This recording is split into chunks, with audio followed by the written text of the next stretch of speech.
Allah pemberi. Jadi kalau kamu juga ikut-ikutan, bukan jadi orang yang senang menerima, tapi jadi orang yang senang memberi, maka Allah Subhanahu wa taala akan alirkan kepadamu rezeki-rezeki yang bahkan dari arah-arah yang tidak disangka-sangka. Saudaraku sekalian yang saya muliakan, Hubabah Maryam pernah bilang, Halimah jangan takut ngasih. Nak, jangan takut ngasih. Allah itu seringkali ketika kamu ngasihnya banyak, Allah juga ngasihnya banyak. Ketika Allah ngelihat kamu jalur keluar duitnya itu banyak, Allah juga bakalan ngasih itu buat memenuhin jalur keluarnya uang tersebut gitu. Assalamualaikum warahmatullahi wabarakatuh.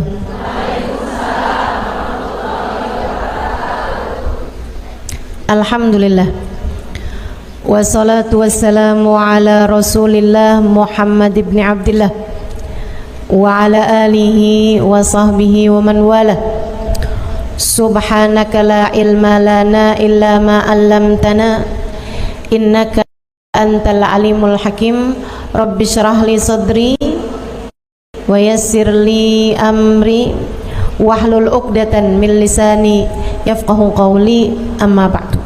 Baik, sebelum kita mulai, kita akan baca niat belajar bersama-sama. Mudah-mudahan ilmunya nanti sekali lagi jadi ilmu yang manfaat buat kita sekalian. Bismillahirrahmanirrahim. Nawaitu ta'allum wa ta'lim wan naf'a wal intifa' wal mudzakarah wat tadhkir wal ifadah wal istifadah wal hidza ala tamassuk bi kitabillah wa sunnati rasulillah sallallahu alaihi wa alihi wasallam wa du'a ilal huda والدلالة على الخير ابتغاء مرضاته وقربه وثوابه وحسن الخاتمة مع اللطف والعافية وصلاح العاقبة برحمتك يا أرحم الراحمين. La hadratin Nabi Muhammad sallallahu alaihi wasallam wa alihi washabihi wazwaji wa dhurriyyati wa ahli baiti wasallimu jamil anbiya wal mursalin wal ulqan ajma'in. Anna Allah yaghfiruhum wa yarhamuhum wa ya'li darajatihim fil jannah wa yanfa'una barakatihim wa asrarihim wa anwarihim wa ulumihim wa nafaatihim fid din wa dunya wal akhirah. Al-Fatihah, baca bersama-sama. A'udzu billahi minasy syaithanir rajim. Bismillahirrahmanirrahim. Alhamdulillahi rabbil alamin. Ar-Rahmanir Rahim. Maliki yaumiddin. Iyyaka na'budu wa iyyaka nasta'in. Ihdinas siratal mustaqim. Siratal ladzina an'amta 'alaihim ghairil maghdubi 'alaihim waladdallin. Amin. Taqabbalallahu minna wa minkum, taqabbal ya karim. Allah tuh mau ngasih rezeki sama orang nggak pakai ada hitung-hitungannya, gitu kan? Pokoknya itu urusan langit, udah bener-bener yang Allah bilang rizqukum fis samai wa ma tu'adun, kata Allah. Rezeki kalian sudah selesai aku atur dari langit. Rezeki kalian sudah selesai aku atur dari langit. Saudaraku sekalian yang saya muliakan, nah kalau kita kepengen gitu kan kayak rezekinya digampangin, cara dapatnya gampang, menyenangkan, itu juga sama Allah udah dikasih clue-cluenya. Salah satu cluenya adalah dengan rajin sedekah. Salah satu cluenya adalah dengan rajin memberi, bukan hanya sedekah. Sedekah itu untuk orang yang kita tahu memerlukan, tapi kalau memberi buat siapapun, termasuk kita ngasih sama orang yang kita sayangi, ngasih hadiah, begitu ya. Buat orang tua kita mampu, tapi kita seneng aja ngasih hadiah sama mereka gitu. Misalnya kita suka ngasih kepada saudara-saudari kita, kakak adik kita, walaupun kita tahu dia mampu, tapi misalnya kita habis jalan-jalan condet, kita beliin duku, udah nggak ada ya. Kita beliin salak condet kan, dulu mah masih ada tuh.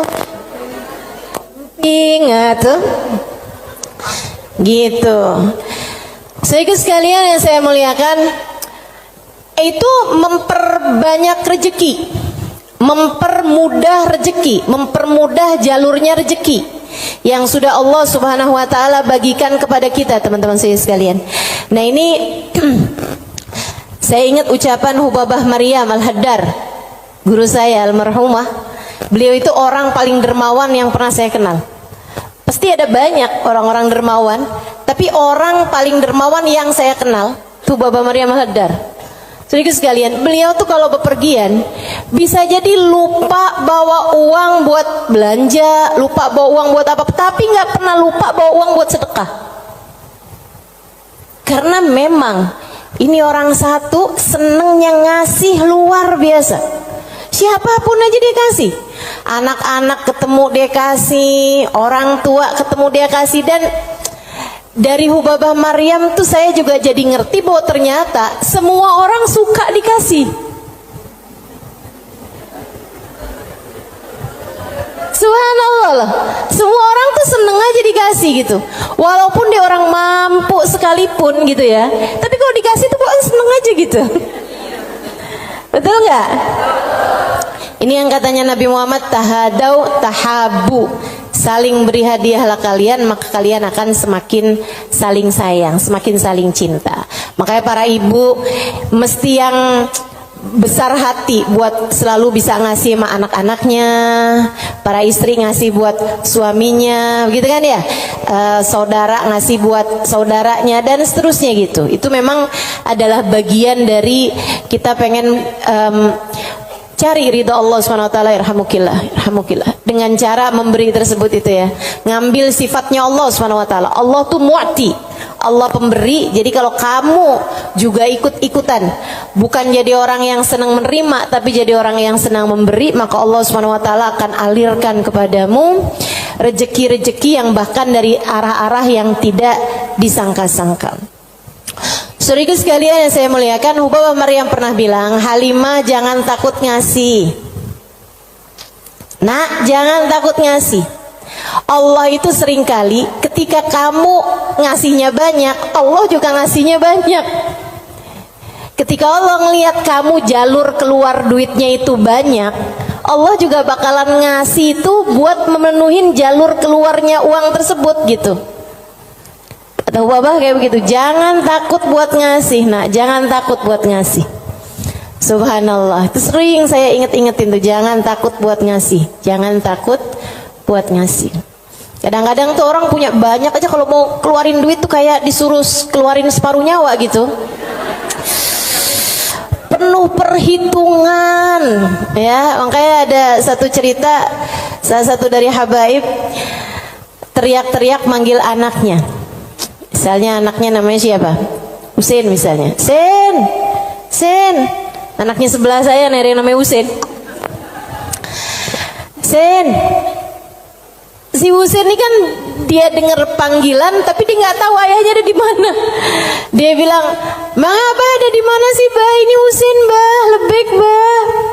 Kata abahnya, kamar mandi, nak. Iya, Bah. Dikirain suruh ngambil sabun, apa kehabisan odol gitu kan. Sen, tolong ambilin duit Abah, nak. Ada di gesper Abah warna hijau. Iya sih. Habaib-habaib kita suka punya gesper warna hijau. Gesernya habaib tuh ya. Jadi gespernya dipakai bukan buat celana panjang, tapi buat sarung. Ada yang tahu nggak? Anak-anak zaman sekarang nggak pada tahu nih, nggak seru ah.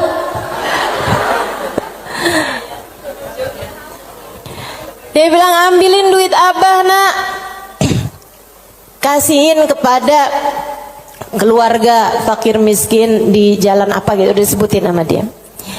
Dikerjain sama anaknya saat itu juga, diambil uangnya kemudian diserahkan kepada keluarga yang dimaksudkan sama abahnya.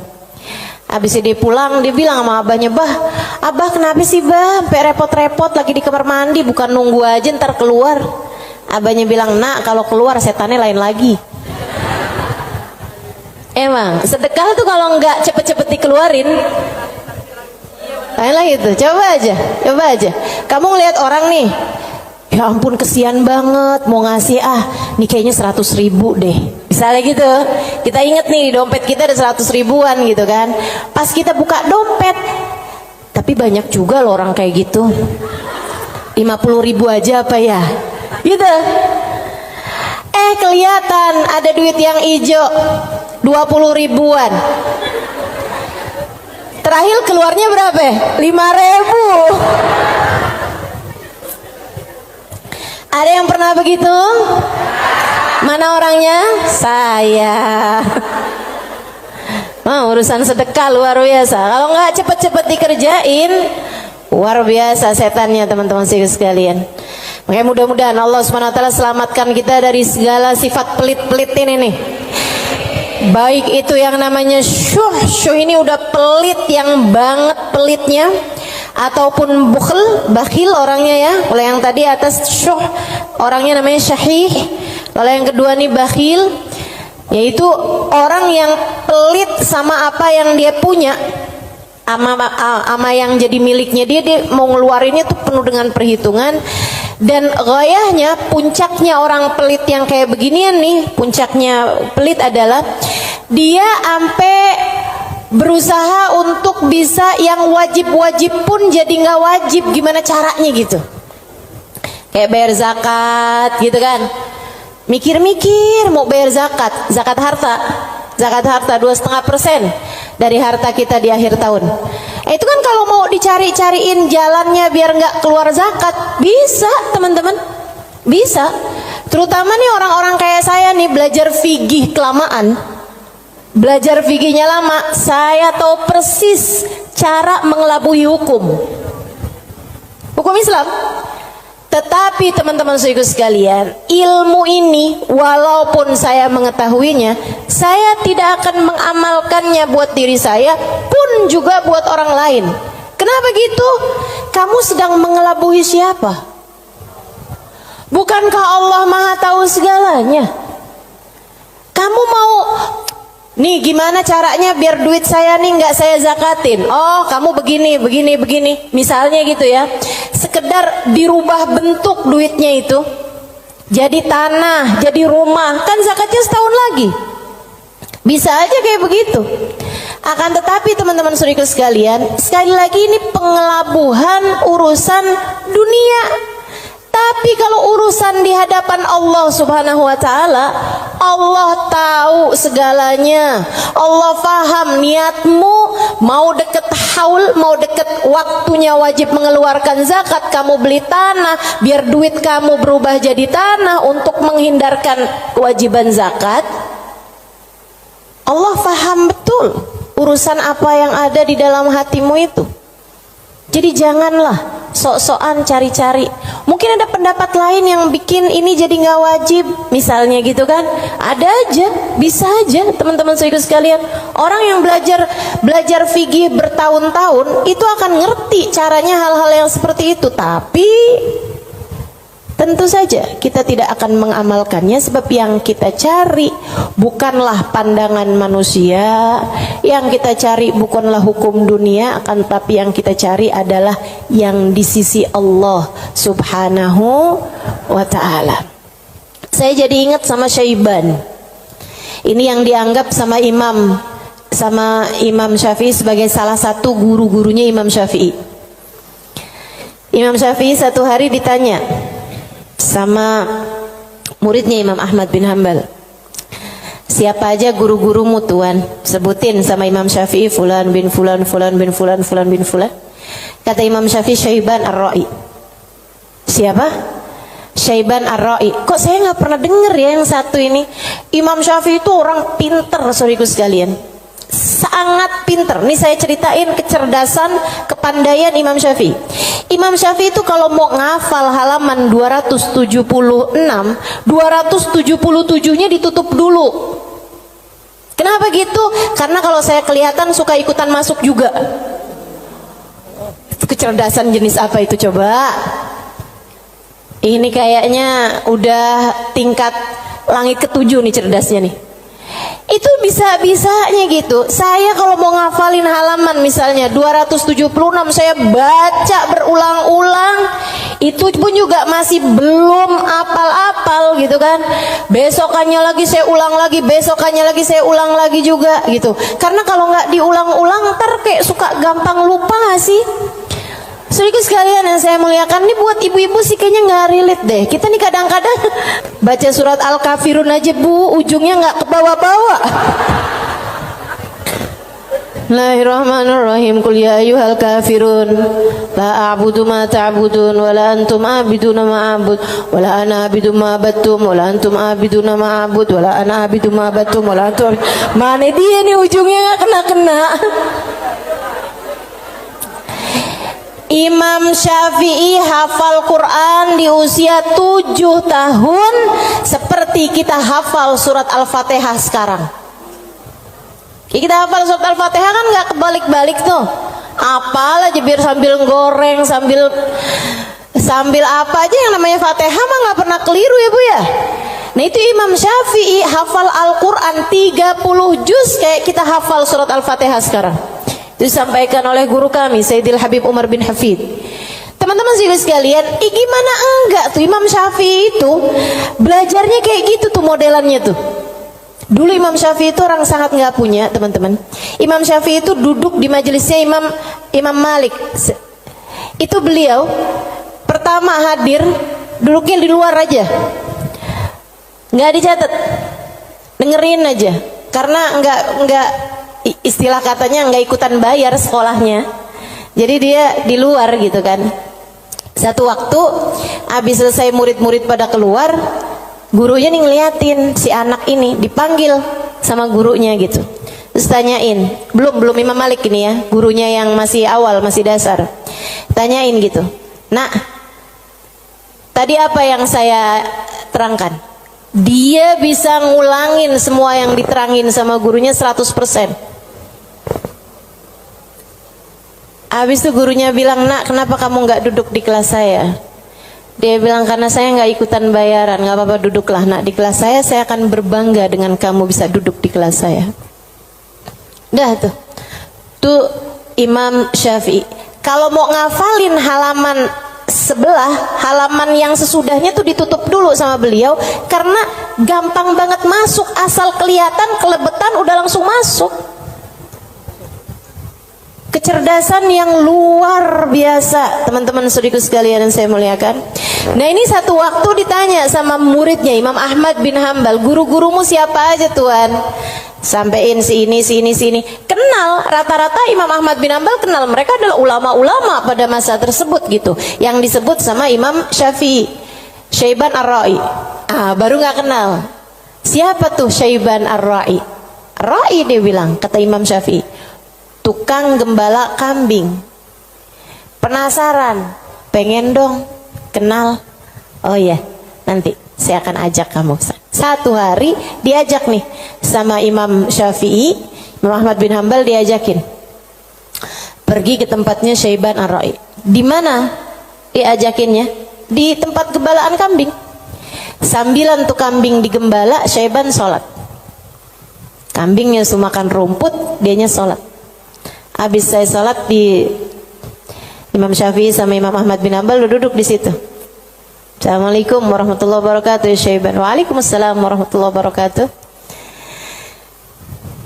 Syaiban, saya nih datang kemari nih, katanya Imam Ahmad bin Hambal, karena Imam Syafi'i waktu saya tanya salah satu gurunya, dia menyebutkan dirimu wahai Syaiban.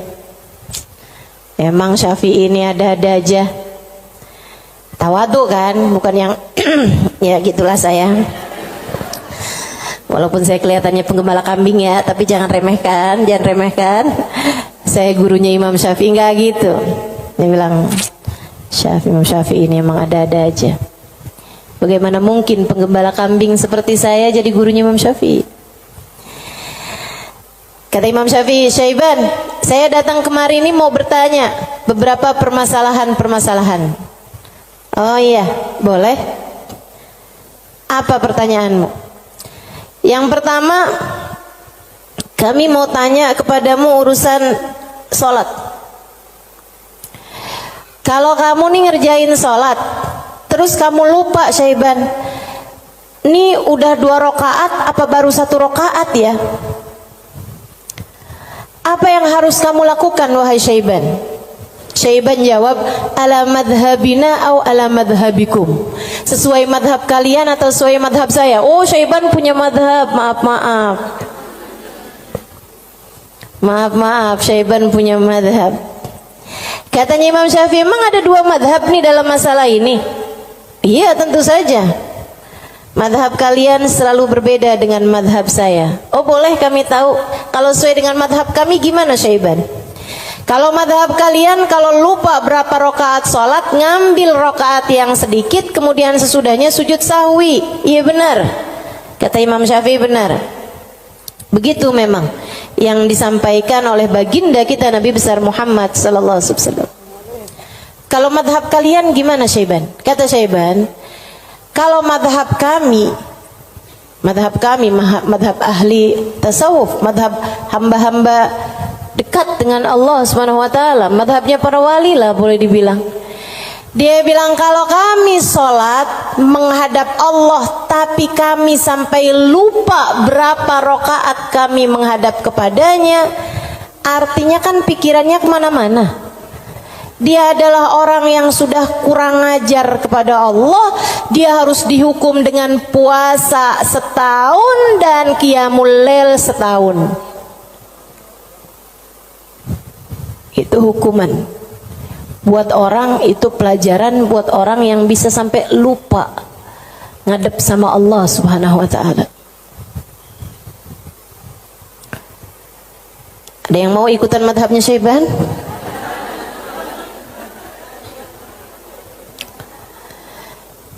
Oke.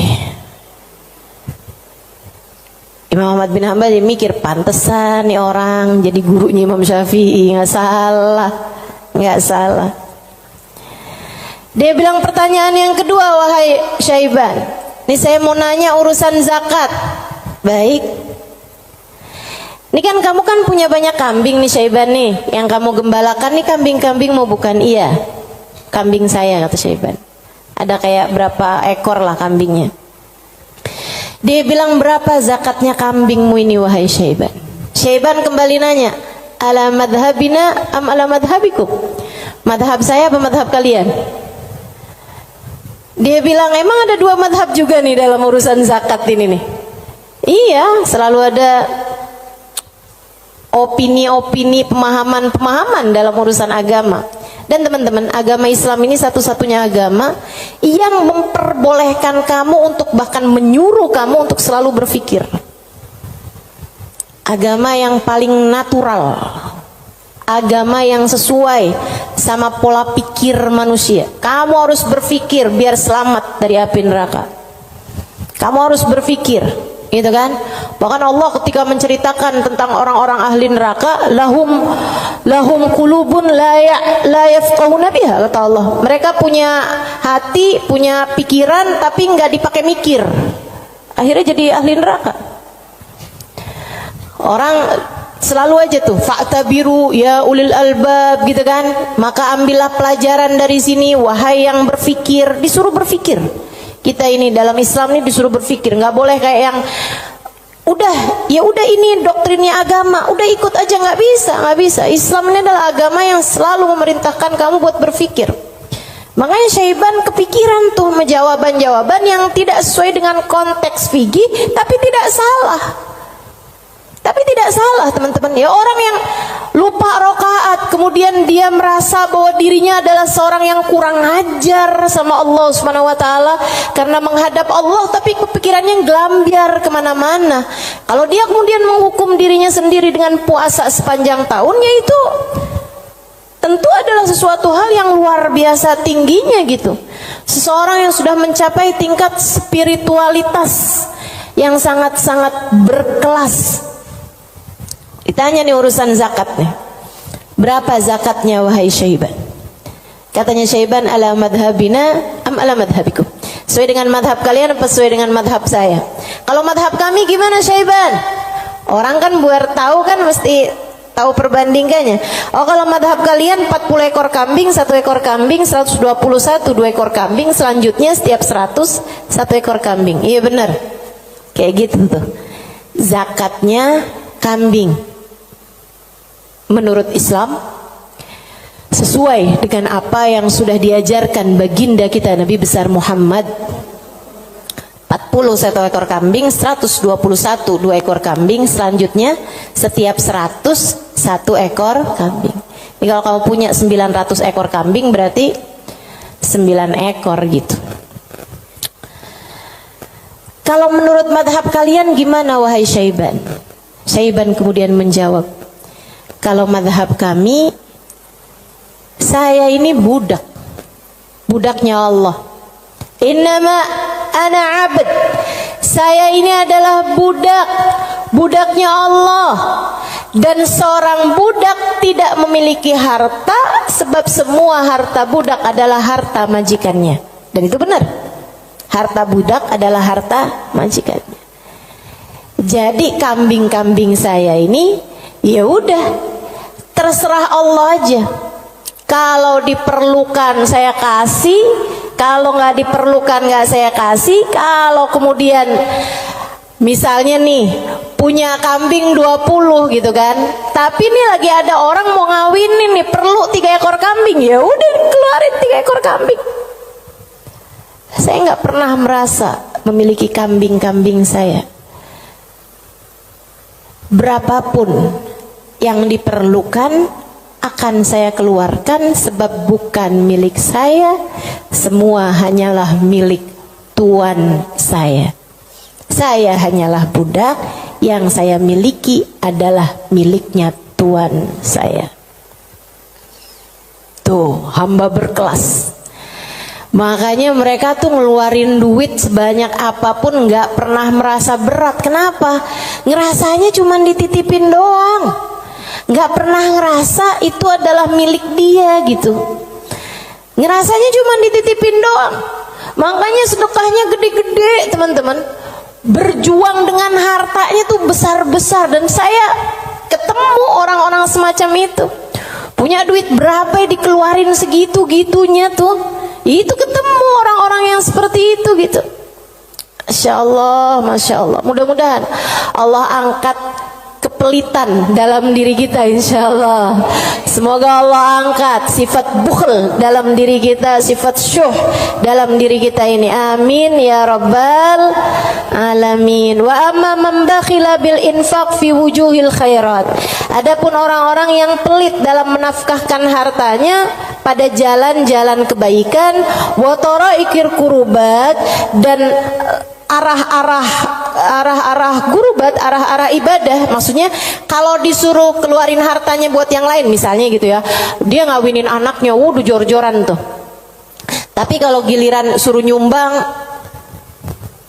gitulah ya, dia punya hartanya banyak nih. Kalau misalnya duitnya itu mau dipakai buat bikinin pesta, bahkan sekedar pesta ulang tahun yang tiap tahun tuh keulang, itu ya, itu dia akan kerjain gitu kan. Oh, ulang tahun kek, ulang tahun perkawinan kek, ulang tahun anaknya, ulang tahun cucunya, dia keluarin hartanya gampang banget gitu.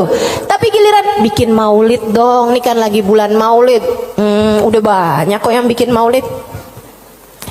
Ya kalau gitu nyumbang deh buat orang yang bikin maulid, udah banyak yang nyumbang buat bikin maulid gitu. Jadi kalau urusannya yang kebaikan-kebaikan gitu kan, tuh ada pondok pesantren tuh lagi susah, oh ya udah deh ntar aneh sampein deh sama orang itu tuh, orang itu kaya tuh, banyak tuh duitnya tuh. Dia lupa kalau duitnya juga banyak. Ada orang-orang yang kalau jalan-jalan yang lain dia royal, dia biasa aja gitu, ngeluarinnya nggak berat. Tapi di saat dia suruh ngeluarin untuk jalan-jalan kebaikan, dia ngerasa berat. Yang kayak begini, ma'at tamakkun min dzalik, padahal dia mampu untuk melakukan itu, fahaluhu ahwan min halil ladzi qabla, keadaan dia masih lebih mending daripada keadaan orang-orang yang di atasnya, yang syuh atau yang yang syahih atau yang bakhil tuh ya.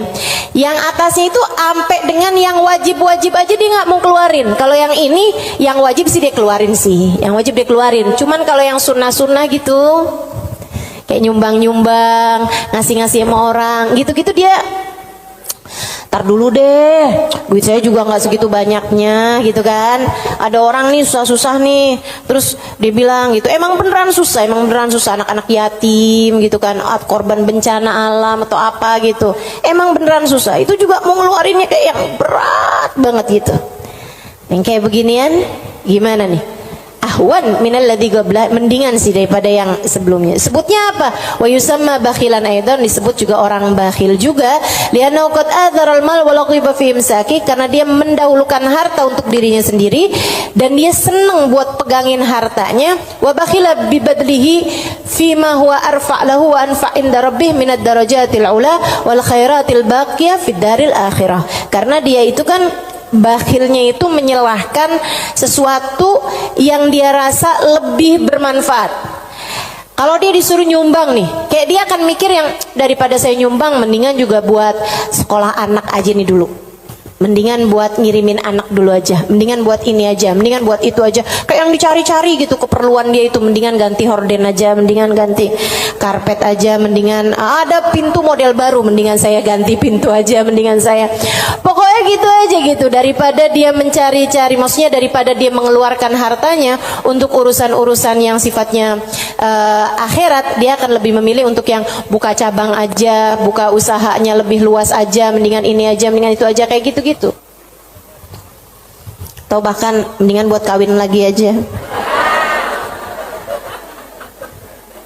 Itu ngebantu orang juga. Dia akan nyari perempuan yang miskin juga. Gimana tuh? Wa madamal insan yarjah imsakul mal ala badli fi mahabillah wa maradi fa huwa ghairu khalin an syai'in minal bukhl. Dan sesiapa orang, selagi seseorang itu masih lebih mendahulukan, masih lebih mementingkan megang hartanya daripada menyerahkannya di jalan yang diridhoi Allah dan yang dicintai Allah, maka artinya orang tersebut belum kosong dari sifat pelit. Artinya dia masih punya sifat pelit dalam dirinya. Uang kamu nih antara kamu serahkan buat beli sesuatu duniawi, sama kamu serahkan buat kepentingan akhirat, kamu ringanan mana? Ya kita masih lebih ringan untuk urusan-urusan dunia kita kan, betul nggak? Atau untuk antara kamu keluarkan di jalan Allah dengan kamu tabung, kamu masih beratan mana? Ya beratan ngasih lah. Kalau buat nabung kan ya buat diri kita sendiri, itu investasi masa depan, harus kita pikirkan juga kan. Nah itu berarti kata Imam Ghazali, Imamul Haddad, sini Imamul Haddad yang bilang ya, bukan saya ya. Berarti dia ya memang masih pelit juga.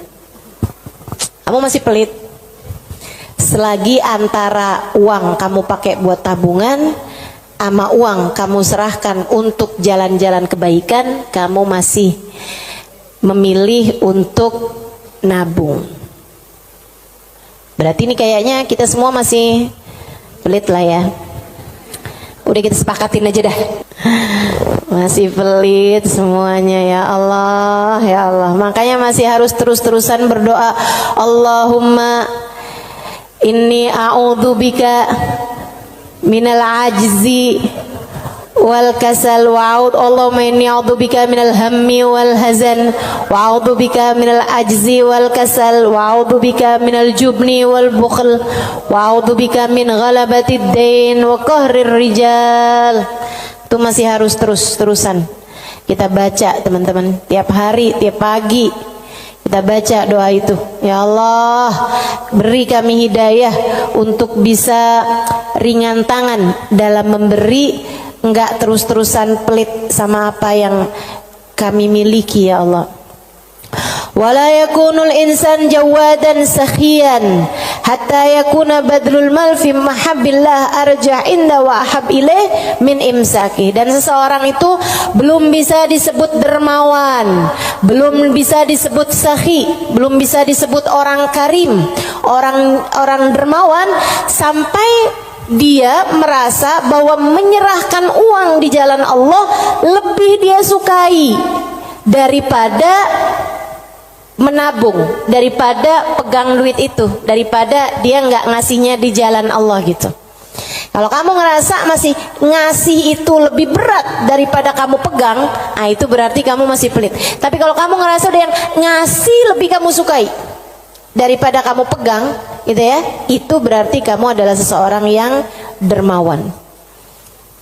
Udah jadi tambah jauh aja nih kita nih. Fa'lam dzalik wa'mal alaih. Ketahuilah hal ini dan amalkanlah, wallahu yatawalla hudak. Semoga Allah Subhanahu wa taala memberikan petunjuk kepadamu. Amin ya rabbal alamin.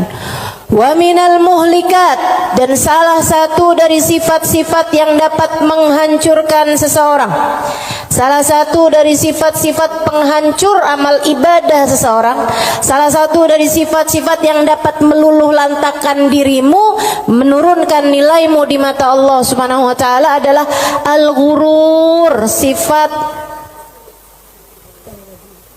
ghurur, tertipu.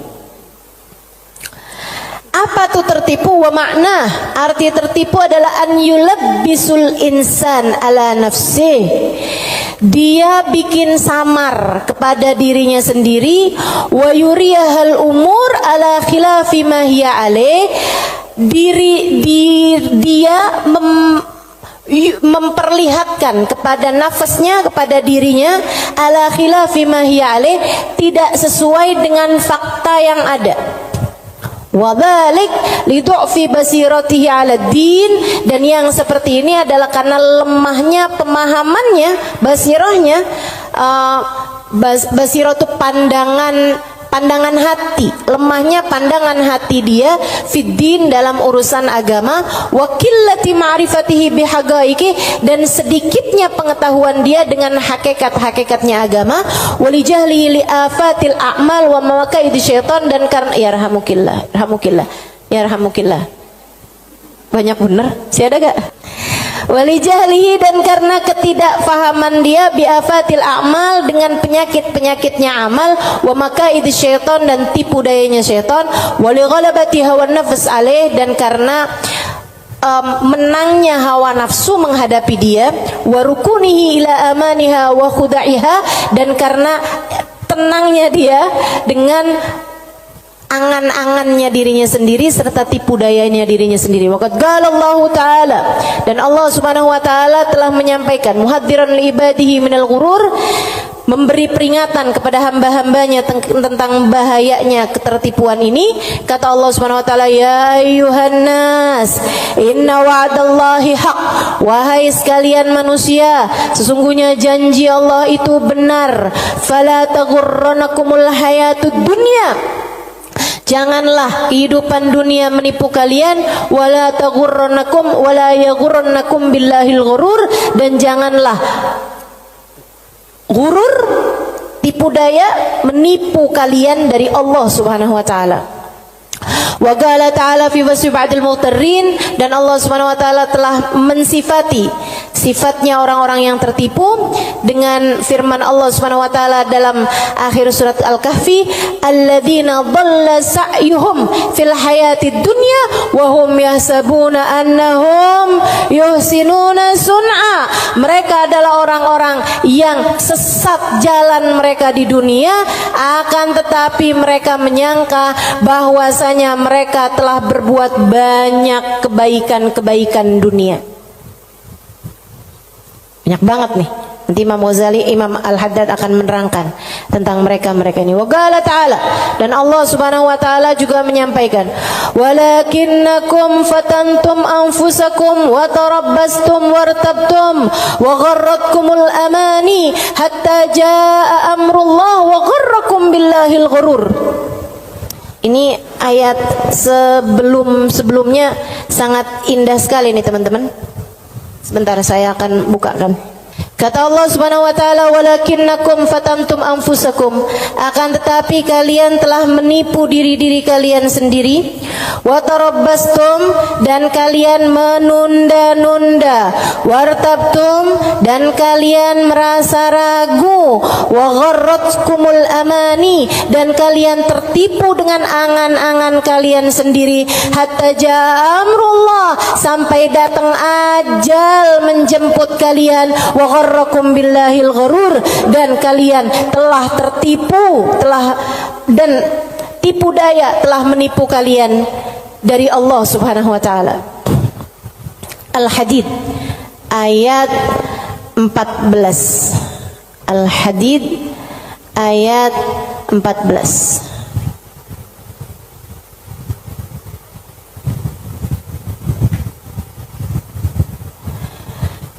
Al-Hadid ayat 14. Nih. Ini serem sih. Saya mau baca ayat ini nih, pas baca Quran pas nyampe ayat-ayat ini. Ya Allah, ngerinya. Saya bacain ya.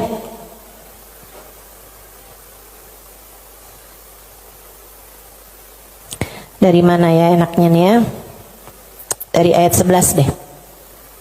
Al-Hadid dari ayat 11. A'udzu billahi minasyaitonir rajim. Man dzalladzi yuqridullaha qardan hasana fayudha'ifahu lahu wa lahu ajrun karim. Kata Allah, siapa di antara kalian yang mau menghutangi Allah? Ini Allah nih dari taunya orang-orang tuh ama hartanya tuh medit banget, pelit banget, sampai Allah bilang, kamu di saat sedekah, kamu nggak lagi ngasih buat orang, kamu lagi ngasih hutangan kepadaku, kata Allah. Kamu lagi ngasih tuh, kamu lagi ngasih hutang sama aku, kata Allah.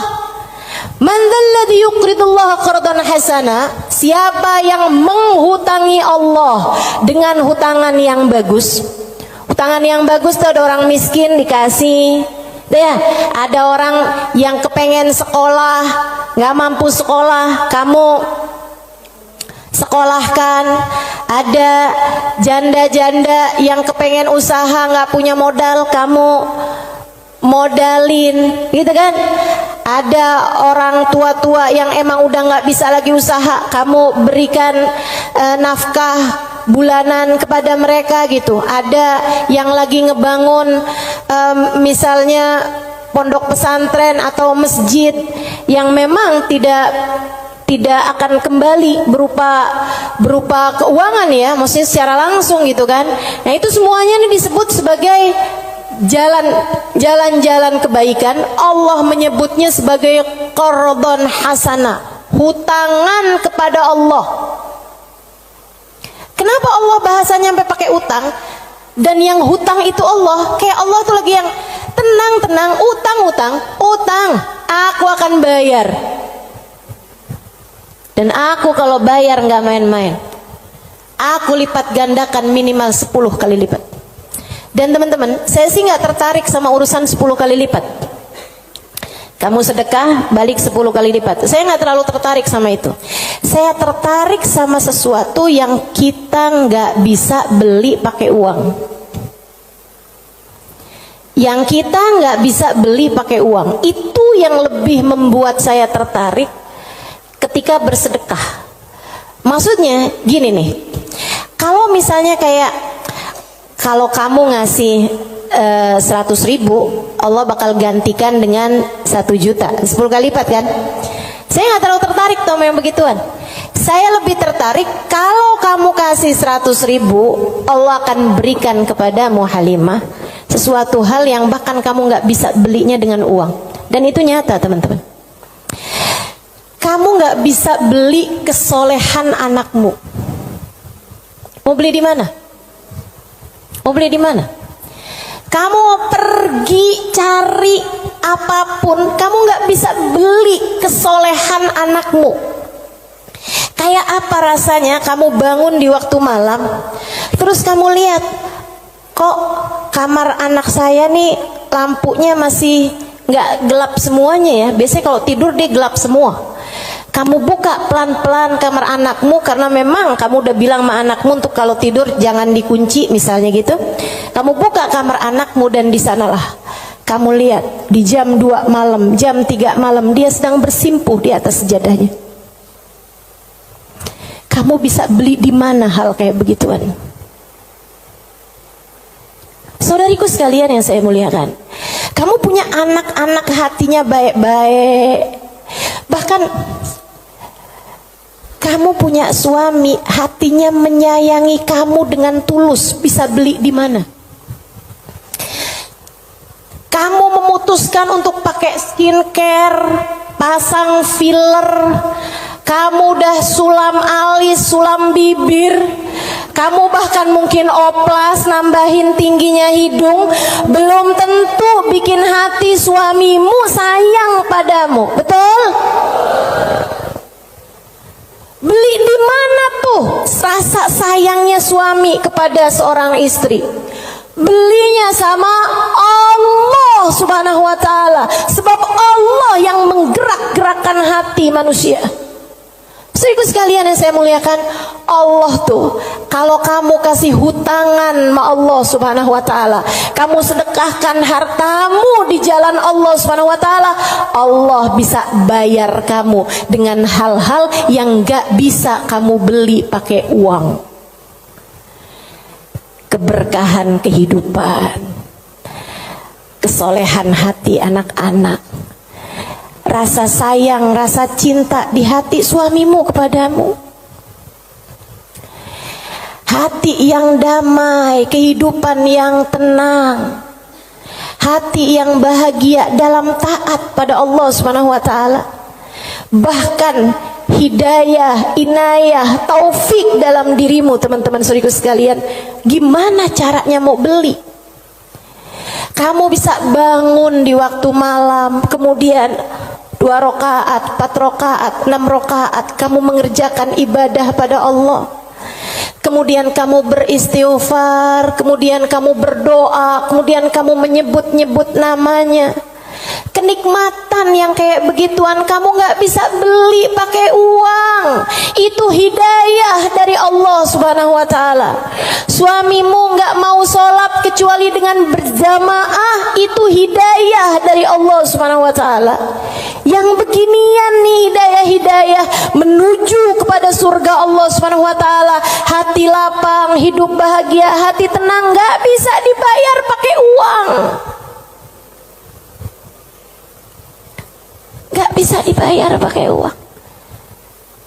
Dibayarnya pakai apa? Yang bisa mengerjakan adalah Allah. Maka hutangi Allah. Allah bisa membayarnya dengan itu semua. Karenanya saya sampaikan teman-teman, saya gak tertarik sama yang kalau kamu sedekah balik 10 kali lipat. Kalau kamu keluarin, kamu jual motor, kamu kasih sedekah, kamu dapat Avanza. Enggak, saya gak tertarik, mohon maaf.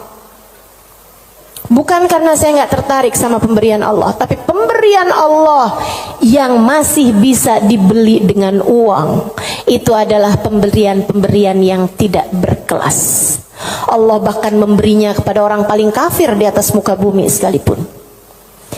Tapi kesolehan hati anak-anakmu, kesolehan hati suamimu, kesolehan dirimu sendiri, Allah kasih hidayah buat kamu bangun di waktu malam membaca beberapa ayat Al-Quran.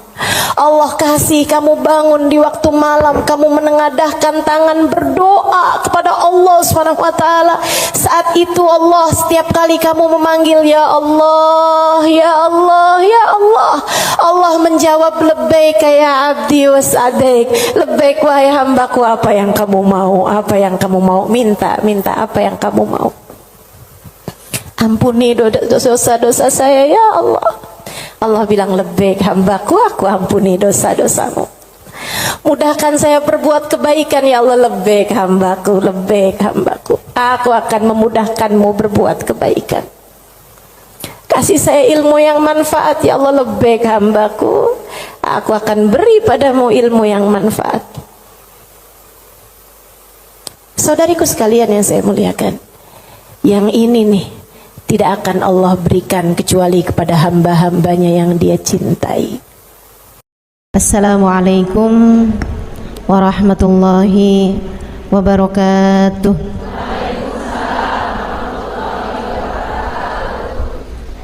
Alhamdulillah, wassalatu wassalamu ala Rasulillah Muhammad ibn Abdillah wa ala alihi wa sahbihi wa man wala. Subhanaka la ilma lana illa ma 'allamtana innaka antal alimul hakim. Rabbi shrah li sadri wa yassir li amri wahlul 'uqdatan min lisani yafqahu qawli, amma ba'du. Baik, sebelum kita mulai, kita akan baca niat belajar bersama-sama. Mudah-mudahan ilmunya nanti sekali lagi jadi ilmu yang manfaat buat kita sekalian. Bismillahirrahmanirrahim. Nawaitu ta'allum wa ta'lim wan naf'a wal intifa' wal mudzakarah wat tadhkir wal ifadah wal istifadah wal hidza ala tamassuk bi kitabillah wa sunnati rasulillah sallallahu alaihi wa alihi wasallam wa du'a ilal huda والدلالة على الخير ابتغاء مرضاته وقربه وثوابه وحسن الخاتمة مع اللطف والعافية وصلاح العاقبة برحمتك يا أرحم الراحمين. La hadratin Nabi Muhammad sallallahu alaihi wasallam wa alihi washabihi wazwaji wa dhurriyyati wa ahli baiti waslimu jamil anbiya wal mursalin wal ulul ajma'in anna Allah yaghfir lahum wa yarhamhum wa ya'li darajatihim fil jannah wa yanfa'una barakatihim wa asrarihim wa anwarihim wa ulumihim wa nafaatihim fid din wa dunya wal akhirah. Al-Fatihah, baca bersama-sama. A'udzu billahi minasy syaithanir rajim. Bismillahirrahmanirrahim. Alhamdulillahi rabbil alamin. Ar-Rahmanir Rahim. Maliki yaumiddin. Iyyaka na'budu wa iyyaka nasta'in. Ihdinas siratal mustaqim. Siratal ladzina an'amta 'alaihim ghairil maghdubi 'alaihim waladdallin. Amin. Taqabbalallah minna wa minkum, taqabbal ya karim. Warraghbah fid dunya, sementara rakus ambisi terhadap dunia, tukatsirul ham, bikin banyak sumpah, wal hazan, dan bikin banyak kesedihan. Bikin sedih badan kita, bikin sedih hati kita, bikin sumpek dan bikin akhirnya jadi berpenyakit ya badan kita ini. Ar-raghbah fid dunya. Wal batalah, sementara batalah, kalau di situ diartikan apa batalah? Nganggur ya, benar. Cuman bahasa yang enak apa ya? Tugasil galba, lalai dari Allah, maksudnya ya nggak kepengen dunia juga, nggak kepengen akhirat juga gitu, kayak gabut. Anak zaman sekarang bahasanya gabut ya. Gabut itu apa sih sebenarnya? Nggak ada kerjaan gitu kan? Itu kayak ada singkatan nggak butuh gitu kali ya dari itu ya. Nggak ngapa-ngapain gitu, pengangguran aja gitu, nggak jelas. Wal batalah tuh terlena, nganggur gitu kan, tidur mulu gitu, luntang lantung. Nah, ada orang luntang-lantung gitu kan. Dibilang luntang-lantung, dibilang lantung-luntang. Tugasul galba, bikin keras hati. Bikin keras hati. Nganggur tuh penyakit bahaya memang. Bahaya. Wa qala alaihi salatu wassalam, dan bersabda pula baginda Nabi besar Muhammad,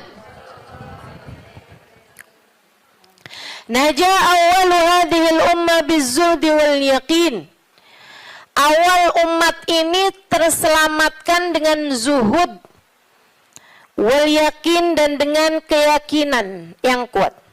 Wasayahlik akhiruha bil hirsi wa tulil amal, dan akan hancur akhirnya umat ini, akan hancur disebabkan hirs, ambisi terhadap dunia, wa tulil amal, dan panjang angan-angan. Wa ma warada minal ayati wal akhbar wal athar fi dammi dunya wa dammil muhibbina laha warraghibina fiha wa dammil hirsi 'alaiha kharijun anil hasr.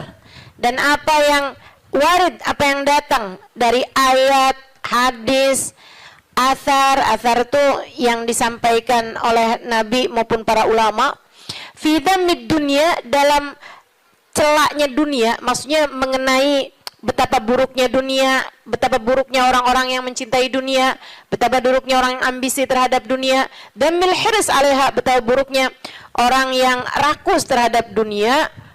Banyak sekali kharijun anil hasr, enggak bisa kehitung. Ayat, hadis maupun ucapan para ulama mengenai betapa buruknya dunia, betapa buruknya para pecinta dunia dan lain sebagainya, ini banyak banget hadisnya, keterangannya enggak kehitung. Watasani fil ulama, dan karangan-karangan para ulama rahmatullahi alaihim, semoga rahmat Allah senantiasa tercurah kepada mereka, minas salaf wal khalaf, baik dari ulama zaman dulu maupun ulama-ulama belakangan, masyhunah bidzalik, penuh sekali dengan hal-hal yang seperti itu. Kayak Imam Ghazali gitu kan, nulis dalam kitabnya baik Ihya Ulumuddin ataupun kitab yang terakhirnya beliau itu namanya Minhajul Abidin dan lain sebagainya, itu banyak banget mengenai hal-hal yang seperti ini gitu. Betapa pentingnya kita untuk zuhud terhadap urusan dunia. Tsumma inad dunya ibaratun wallahu a'lam bisawab. Sampai situ ya. Nabi Muhammad alaihissalam mengatakan, az-zahada fid dunya tuyrihul qalba wal badan. Zuhud dunia nih. Apa tuh zuhud? Zuhud itu teman-teman tidak mengharapkan kesenangan dunia dari Allah sekalipun ya, enggak minta gitu, enggak seneng gitu sama kesenangan dunia dari Allah. Itu namanya zuhud akhirat. Dan juga teman-teman, zuhud ama manusia itu tidak menginginkan apa yang ada pada manusia, apa yang dimiliki orang enggak kepengen, gitu kan? Itu namanya zuhud fima fi aidin nas. Ini disampaikan Nabi Muhammad dalam hadisnya, izhad fid dunya yuhibbukallah, wazhad fima fi aidin nas yuhibbukan nas. Kata Nabi Muhammad alaihissalam, zuhudlah kamu dari dunia. Zuhud tuh enggak seneng, enggak ambisi, enggak fokus kepada kesenangan dunia maupun pencapaian dunia. Hati-hati, tipis teman-teman bedanya, gitu kan? Pencapaian dunia, saudara sekalian, kayak gini loh, banyak followers, majelisnya jadi rame, itu tipis tuh antara kamu kepengen akhirat sama kamu kepengen dunia. Buat siapanya? Bukan buat yang hadir. Saya rasa kalau yang hadir mudah-mudahan baik gitu kan. Tipisnya itu buat pelaku-pelaku dakwah, baik yang rumahnya buka buat majelis atau dia buka majelis, atau yang ngajarnya nih gitu. Karena kalau tujuannya senengnya itu adalah urusan-urusan dunia, tuh tipis banget setan nantinya tuh bisa masuk dari arah situ.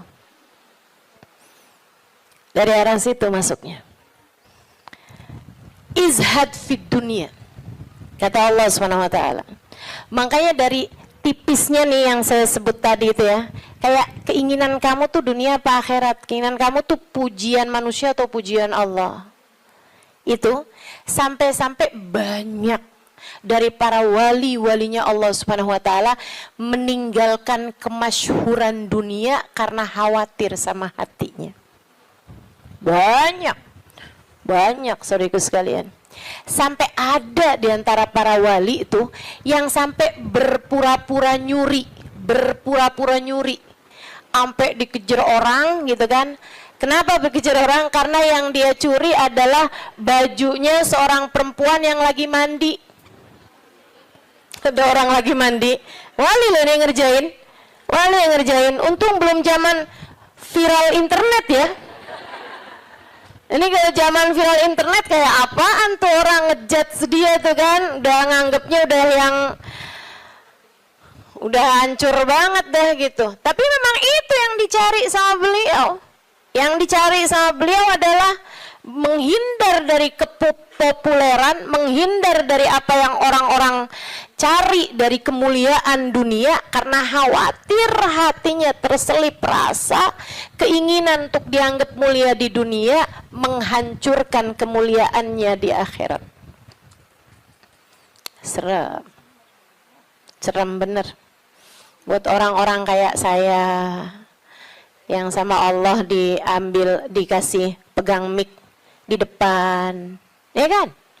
Teman-teman saya sekalian, nggak gampang. Makanya kalau ada yang bisa kamu lakukan untuk saya, doain, biar bisa ikhlas, doain, biar bisa benar gitu, jaga hati, doain, biar disayang Allah gitu. Kesian nih, begitu udah masuk nih setan, teman-teman saya sekalian, setan tuh ya datang ke pedagang beda, datang ke orang awam beda, datang ke ulama beda lagi. Waduh, yang datang ke ulama nih setannya juga ulama. Setannya juga kelas profesional, gitu kan? Jadi nggak ecek-ecek gitu loh. Setannya juga setan-setan berkelas, teman-teman saya sekalian. Nah itu kan yang belum tentu selamat gitu, belum tentu selamat. Masya Allah.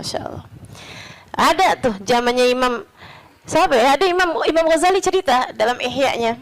Kita suka ketawa-ketawa tuh dengerin cerita Imam, maksudnya kalau baca ceritanya Imam Ghazali yang begitu-begituan. Kata Imam Ghazali dalam Ihya-nya tuh, ada orang atau di Minhaj ya, wallahu a'lam, pokoknya salah satu kitab Imam Ghazali lah. Imam Ghazali cerita, ada orang dia itu ulama, teman-teman. Cuman ulamanya itu masih suka yang ya gitulah, masih ada kesenangan dunianya. Senang sama popularitas, senang sama dimuliain orang, senang sama ini sama itu.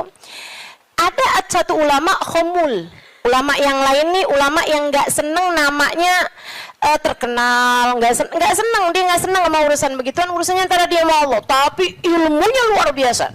Ulama yang kedua nih, ini ulama yang pertama nih, saya nggak inget namanya gitu ya, dua-duanya nih saya nggak inget namanya. Nah ulama yang pertama nih, dia lagi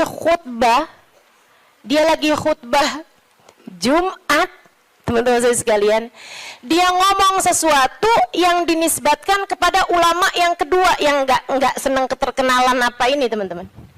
Dia ngomong bahwa saya pernah dengar kayak, kan ada orang-orang itu ya Allah, mudah-mudahan Allah bersihkan hati kita semuanya nih ya. Ada orang-orang yang kalau cerita sama orang lain, bahkan di mic sekalipun, senang menunjukkan kedekatannya sama ulama yang lain atau sama orang-orang yang berilmu, guru-guru apa segala macam gitu kan ya.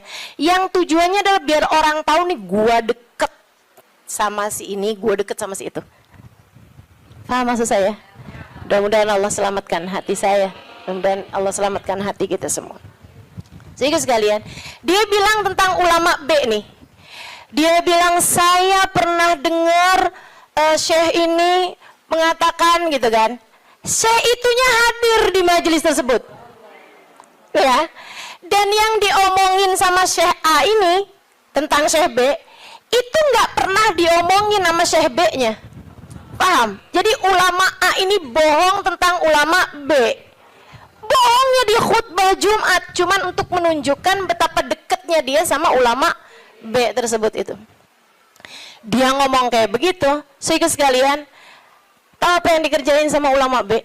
Ulama B ini yang, kenapa nih anak? Beliau berdiri nyabut bulu ketiak di tengah orang banyak.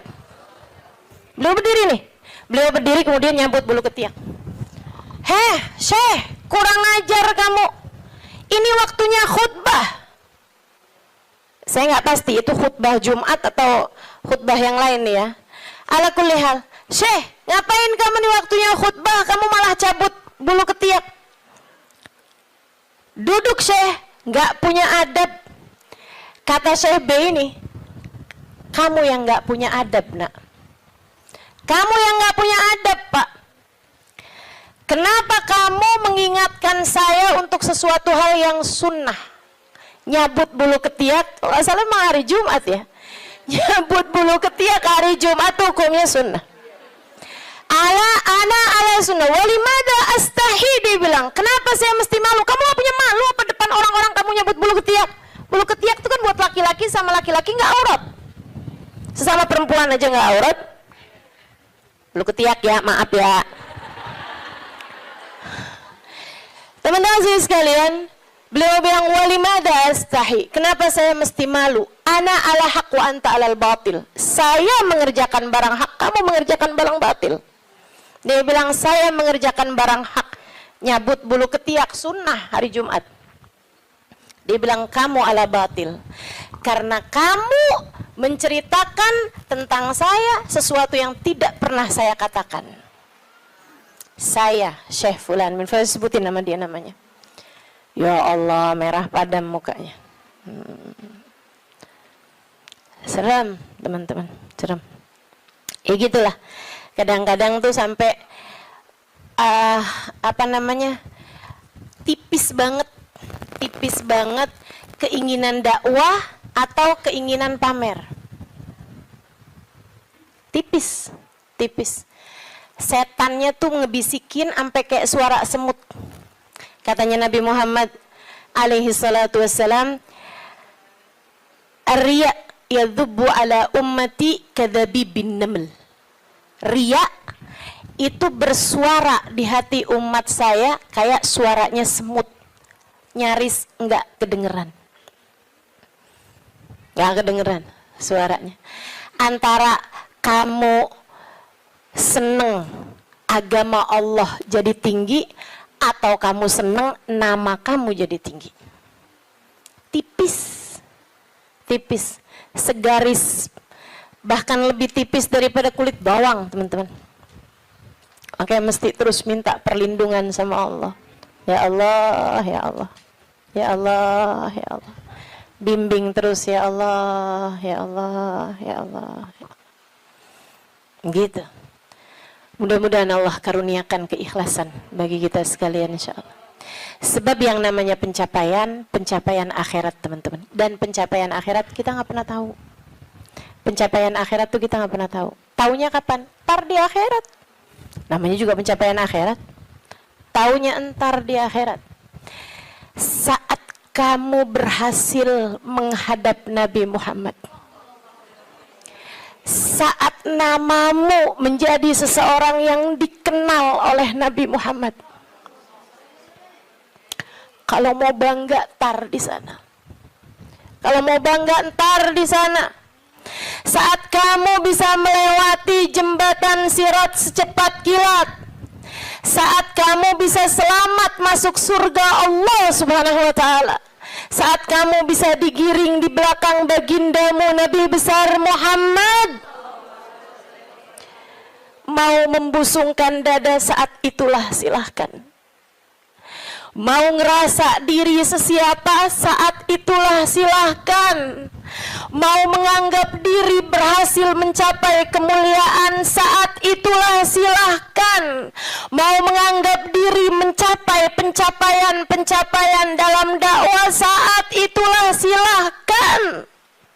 silahkan. Mau menganggap diri soleha, saat itulah silahkan.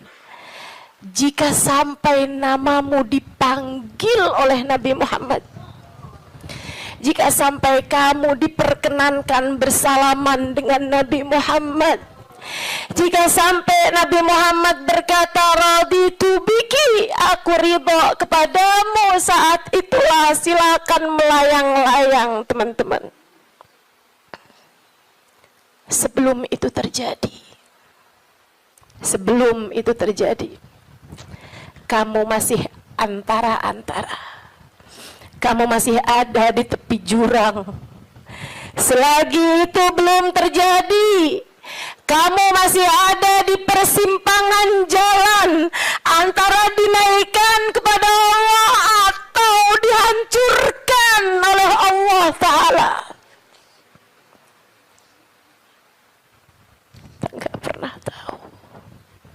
Kita nggak pernah tahu.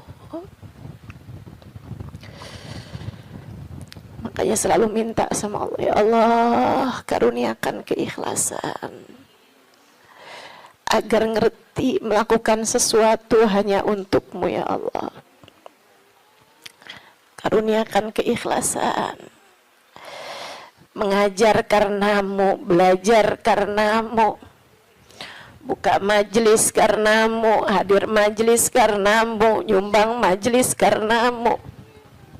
Karuniakan keikhlasan, ya Allah. Salat karenamu, sedekah karenamu, bantu orang karenamu. Begitu enggak lillah, dilepeh sama Allah, teman-teman, jadi apa?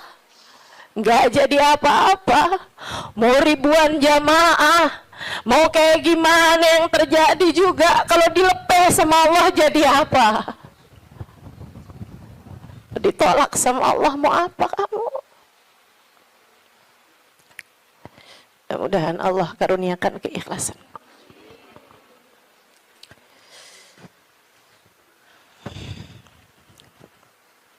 Az-zahada fid dunya, zuhud di dunia, zuhud dunia, ngarepnya cuma Allah semata. Izhad fid dunya, yuhibbukallah. Kalau Allah lihat hatimu nggak punya ketertarikan sama dunia, Allah cinta padamu. Gitu kata Nabi Muhammad. Hah? Hati kamu masih ngarep dunia nggak nih?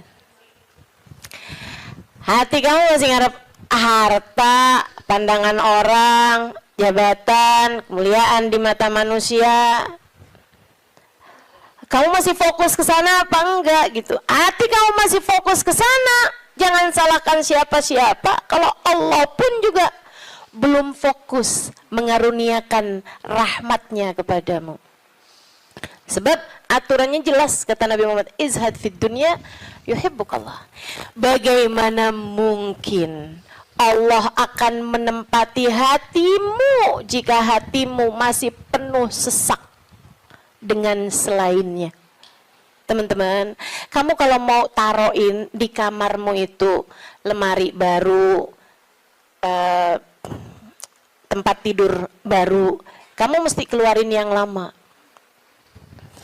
Kalau kamarmu itu masih banyak banget barang-barang lain, yang nggak mungkin yang baru bisa masuk ke dalam kamarmu. Kan begitu? Hati kamu juga gitu. Hati kamu juga gitu. Saudara sekalian yang saya muliakan, bagaimana mungkin Allah akan berkenan bertahta di hatimu jika hatimu selama ini masih penuh sesak dengan selainnya? Penuh sesak dengan selainnya, penuh sesak dengan anggapan orang, penuh sesak dengan cinta manusia. Yang kamu pikirin gimana biar suami tetap cinta padamu. Duh, kamu luar biasa. Siapa yang lagi di WhatsAppin sama suami, siapa yang lagi diteleponin sama suami, sekarang suami lagi di mana, sama siapakah, jangan-jangan dia sedang berada dalam pelukan perempuan yang lain. Waduh, Bagaimana kamu berharap Allah bertahta dalam hatimu jika hatimu penuh sesak dengan selainnya? Teman-teman, keluarkan nya yang kecil-kecil agar nya yang besar berkenan bertahta di hatimu. Keluarin yang lain-lain. Keluarin perkara harta, perkara cinta manusia, pujian orang, semuanya keluarin.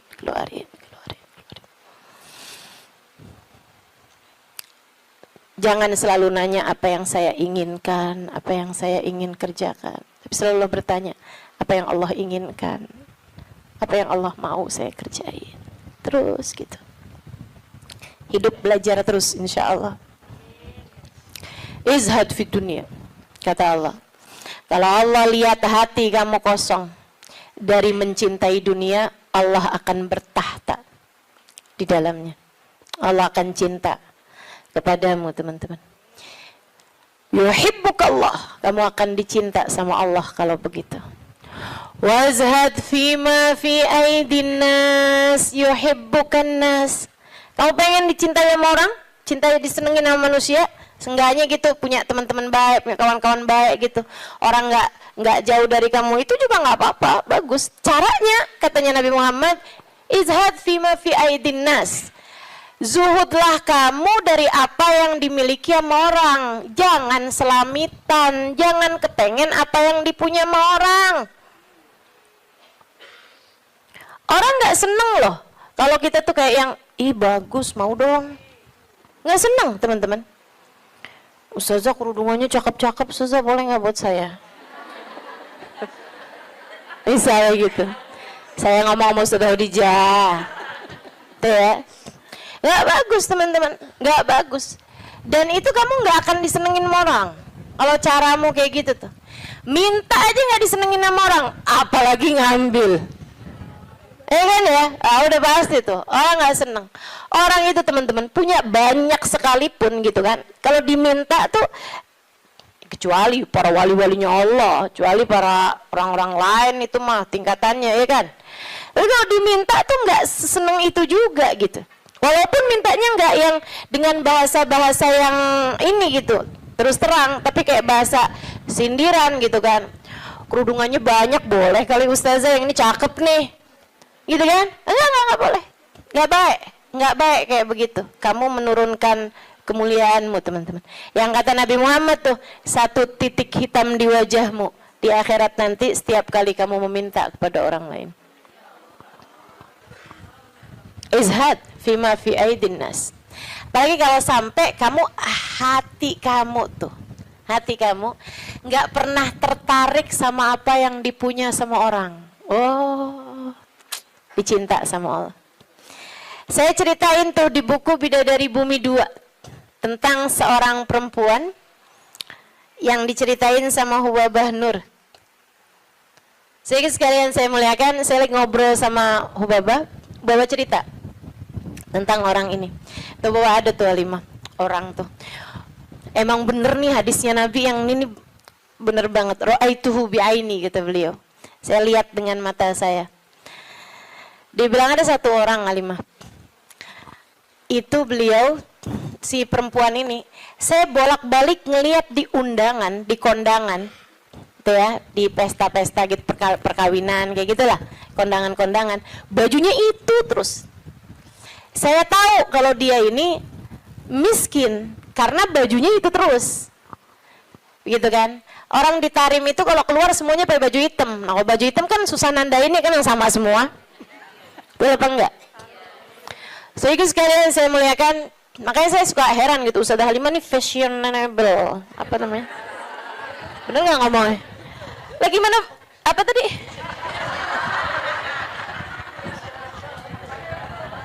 Gimana ngomongnya? Itu dah, pokoknya itu dah.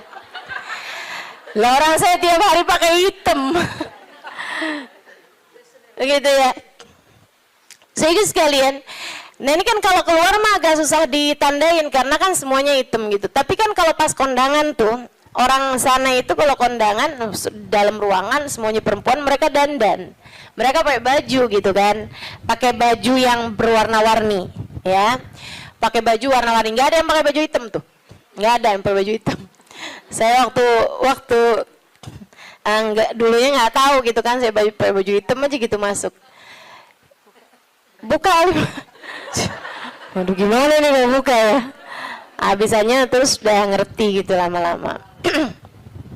Jadi teman-teman, kata Hubabah, orang ini kalau kondangan baju itu mulu. Akhirnya saya punya niat, kalau nanti saya keluarin baju, saya panggil tuh orang. Saya cari tahu dan dia nih rumahnya ini apa, keluarganya siapa gitu. Saya paham, saya tahu tempatnya, karena Tarim tuh kecil, kota kecil. Jadi semua orang memang saling kenal sama lain. Akhirnya dia bilang, kata Hubabah, waktu saya datang baju-baju yang baru-baru, ada orang ngasih ini apa segala macam, yang lama-lama saya keluarin.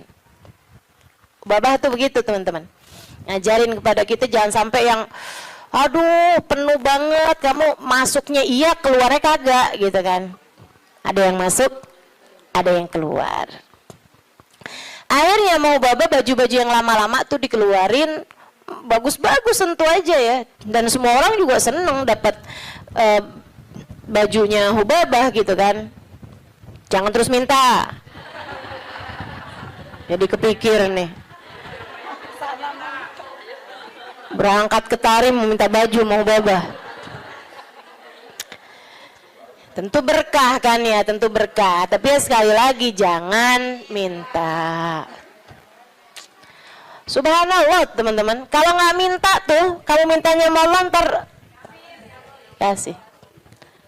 Jadi kepikir ya, mau minta sama Allah, nggak usah yang gitu-gitu juga. Mau minta sama Allah tuh pahala aja, udah pasti enak.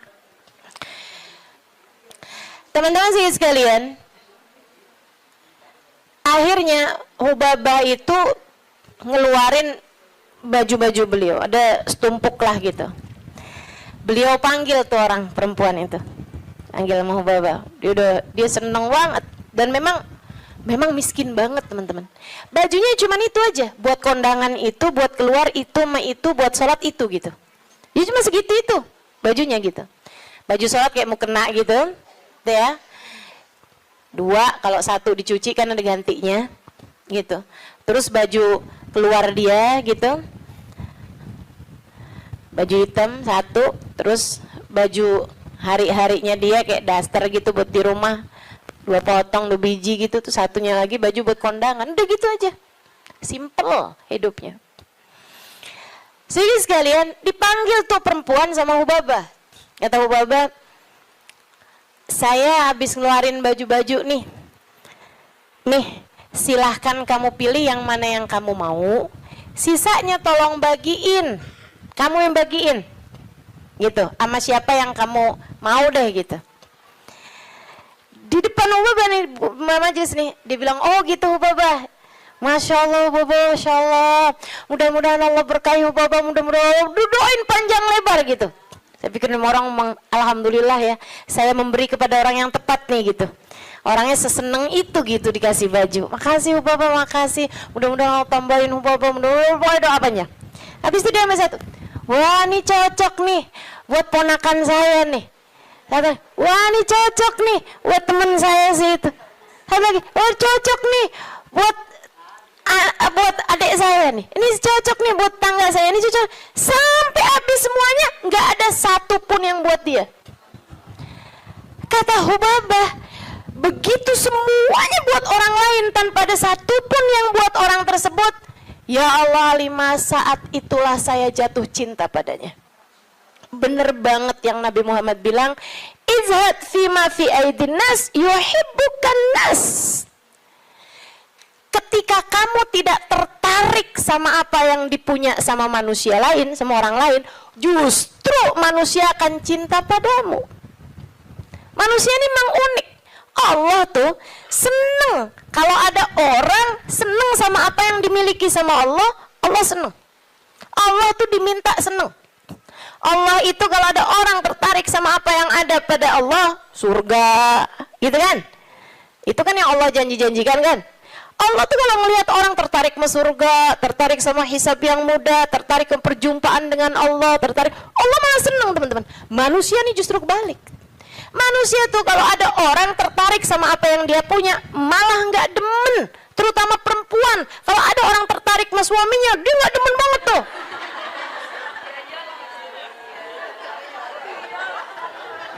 Ya iya kan, Mang, saya kan lagi bilang.